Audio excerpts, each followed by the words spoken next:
President Donald Trump says he wants Apple to make iPhones in the U.S. And if they don't, the president is threatening to hit the tech giant with a 25% tariff. It's not just Apple. President Trump is once again considering more tariffs for a key U.S. trade partner. CNN's Karen Kaifa explains. President Trump headed into the weekend with tariffs on his mind and a fresh proposed tariff threat that his Treasury Secretary Scott Bessent says he hopes lights a fire under the European Union amid trade negotiations. I just said it's time that we play the game the way I know how to play the game. President Trump on Friday morning said in a social media post that trade discussions with the European Union are, quote, going nowhere. And he's recommending a 50% tariff on items coming into the U.S. from the EU starting June 1st, next week. That's more than double the size of the 20% reciprocal tariff Trump initially placed on the EU as part of his so-called Liberation Day announcement on April 2nd. Those reciprocal tariffs are currently on pause until July 9th to allow for further negotiations.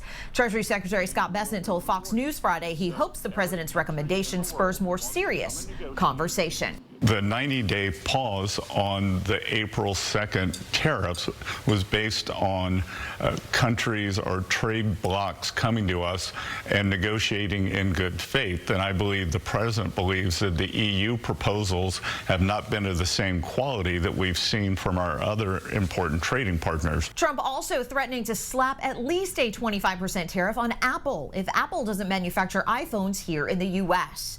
Apple CEO Tim Cook was at the White House this past Tuesday after Trump expressed dissatisfaction that Apple would move iPhone manufacturing out of China to avoid costly U.S. tariffs to newly built factories in India.